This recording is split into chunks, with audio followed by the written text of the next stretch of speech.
Have you ever stopped to think about what it truly cost to save your soul? Not in theory, not in theology, but in blood and breath and broken bone on a Friday morning outside the walls of Jerusalem, when the sky itself went dark and the earth shook and the Son of God breathed his last. It was early morning and the streets of Jerusalem were already alive with noise.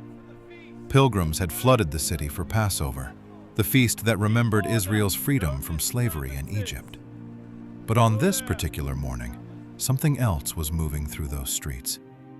A man, beaten beyond recognition, dragging a wooden cross on his torn and bleeding back through a crowd that had gathered to watch him die.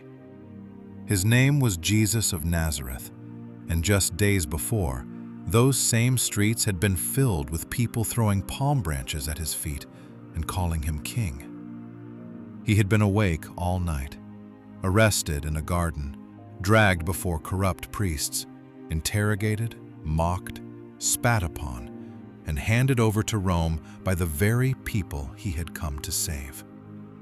Pilate found no fault in him, but condemned him anyway to satisfy the screaming crowd. The soldiers flogged his back until the skin was gone, pressed a crown of thorns into his skull, and forced him to carry his own cross through the city to a hill called Golgotha, the place of the skull.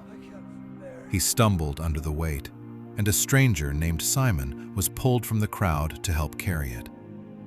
Even then, Jesus turned to weeping women along the road and said, "Do not weep for me."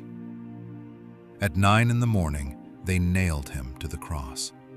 Iron through flesh, wood against bone. They lifted him up between two criminals, while soldiers gambled for his clothing below. The religious leaders sneered, the crowd mocked, and Jesus looked down at all of them, the betrayers, the doubters, the ones who drove the nails, and said, "Father, forgive them, for they do not know what they are doing." At noon, the sky turned black. For 3 hours, darkness covered the land. Then, at 3 in the afternoon, Jesus cried out with everything left in him, "It is finished," bowed his head, and gave up his spirit. The temple curtain tore in two. The earth shook. Rocks split open. And a Roman soldier who had watched it all whispered, "Truly, this was the Son of God." They placed his body in a borrowed tomb and sealed it with a stone. His followers scattered. His mother wept. It looked like the end. But 3 days later, the stone was rolled away and the tomb was empty, and death itself had been defeated. He had not come to be served.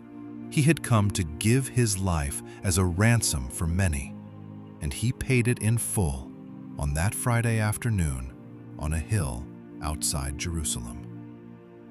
Here is what the cross means for you today. You were not saved by religion or by being good enough. You were saved because someone who owed you nothing gave you everything.